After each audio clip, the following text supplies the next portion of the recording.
The next element of the business case is about new business and differentiating your brand from other people. So being amongst the first to do something is obviously showing leadership and makes people more aware of your brand, which is what Marks and Spencer's chose to do with their Plan A. It differentiates you from your competitors and also helps you to meet new client demand. So the AECC very much want to be a leader in this arena, so they want to be seen as a more sustainable choice for an event. And that's part of the reason that they want to get involved with this, and they want to work with people who've got the same ideals as they have. So just as an example of this, Manchester Central recently won the 6th World Congress on Ecological Restoration, very long titled conference, but they won that purely based on their sustainability credentials because that is what the client wanted. So they actively looked for somebody who could help them to deliver that. So Manchester Central would have been very reliant on its suppliers to help them to win that contract and to show that they can do this in a more sustainable way. So that's helped to differentiate them and to win them new business. Another part of that really is about driving innovation. So getting people to think about how to do things differently is what innovation is. And more sustainable businesses are always more innovative businesses, because businesses that are thinking about how to do things differently are therefore innovating. And if that reason that they're being asked to think about things differently is sustainability, then that's just a good way to drive more and more innovation. Now, innovation can obviously lead to new products or processes, or it can be just about driving demand back up for something that you already have. So it can really help to change your business around, to drive new product development, to drive more efficient processes, and to really get people thinking in a different way to a positive output. Now, one of the kind of more boring sides of sustainability really is about compliance, and that's one of the key reasons why many people get involved. There is increasing legislation relating to elements of sustainability. There are carbon taxes, there are external reporting requirements in this field, particularly in environmental management and carbon emissions. There are things like diversity quotas, whether you agree with them or not. But all of these kind of things are pushing compliance with sustainability, and therefore are another reason why you should get involved. One thing I've touched on briefly already, which is a key part of the business case for sustainability, is about building relationships. And I mean, in a way, that's partly why people are here today, to build relationships with the AECC. So sustainability really helps with that stakeholder management side to drive and build positive relationships. And if you do that with local communities, which is what I talked about earlier, that can help to reduce crime, lower complaints, give you lower recruitment costs because the people in the local area may want to work for you. But also engaging with external critics or pressure groups can help to reduce your reputational damage, can generate free advertising, and can build up a lot of trust. So businesses that have almost an endorsement, but I won't call it an endorsement, but they have that positive relationship with somebody who will potentially be a critic, it generates trust in other people because they think they're obviously doing something right in order for that business to engage with them. So sustainability and good stakeholder management really is about building positive relationships, which in turn has a positive impact on your business. And then the last part of the business case I wanted to touch on today is about customer demand. Now, a lot of people have questioned how much people are demanding this, but the reality is that in the business-to-business market there has been a growth in demand for more sustainable offerings, and certainly in the events industry they are marketing to other businesses, and as other businesses push their brands on sustainability, like a co-op like John Lewis, like Marks and Spencer's, like some of the big oil and gas companies who are obliged to, that feeds back down, and if they've got to do it they need to ask other people to do it, and they're going to expect it of people, and that generates a reason for other people to get engaged and get involved. Now the byproduct of that it's actually a good thing, it can only be positive, but the fact is that there is an increase in demand from consumers within the business to business market for more sustainable products, more sustainable offerings, more sustainable events.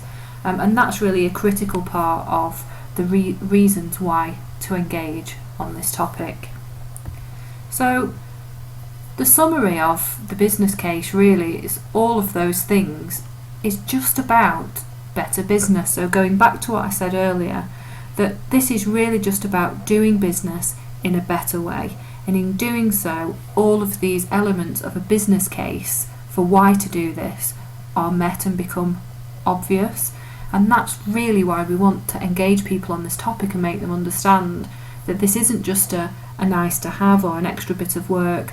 This is about improving your business for the better and making your business more sustainable for the long term. So what are we waiting for? And I just wanted to touch on the events industry, because events facilitate marketing, education, networking, business development. All of those things are facilitated by the events industry, and yet this really is an industry that has been lagging behind on sustainability. And what the AECC are doing is trying to show leadership and get out there to say, we think the event industry needs to be more sustainable and we are playing our part. And that's why it's really key to have you all here today to be involved in their journey. And a successful event and more sustainable event should always aim to leave a positive legacy, whether that's in skills, whether that's better facilities, whether that's a lasting change. And part of what the AECC's legacy is about is creating lasting change and more sustainable businesses. So they really want to get people involved in what they're striving towards. And that's a really key part of getting people here and talking to them about sustainability. The last thing I wanted to talk about was the ISO 2012-1 standard. Now, the reason I wanted to talk about this is because this is something that I'm working closely with the AECC on, and they are shortly to be certified against this standard by a third party. Now, the ISO 2012-1 standard is all about sustainable events. It came about as a result of the London Olympic Games, who wanted to be the sustainable games, the green games, and realised that there was actually no standard out there to mark themselves against to make sure that they were doing what they wanted to do. And as a result, the British Standards Institution developed a standard for the events industry. And that was proved so popular, people wanted to do it, that it became an international standard. So more than 30 countries were involved in the creation of the standard by the events industry, for the events industry, and it's now an internationally recognised standard of certification for the events industry on sustainability. And that is where the AECC are going to be going with this, and they will be the first, we hope, in Scotland to achieve this certification. So what exactly is ISO 2012-1? Well, most people think about certifications or standards as being a checklist. So we do all of these things, we get a tick in the box, and then we get a stamp. But that's not what ISO 2012-1 is. It's not a checklist, it's about your ways of working. So it's about how you manage your business and how you adapt the way you manage your business to be more sustainable. So it's really about building an effective management system and integrating sustainability into everything that you do.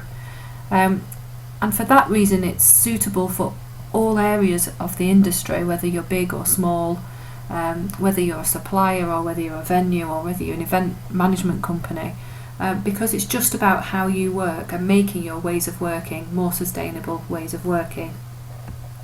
Now, all ISO standards are created in the same way, and they follow this circle of plan, do, check, act, and it's exactly the same for ISO 2012-1.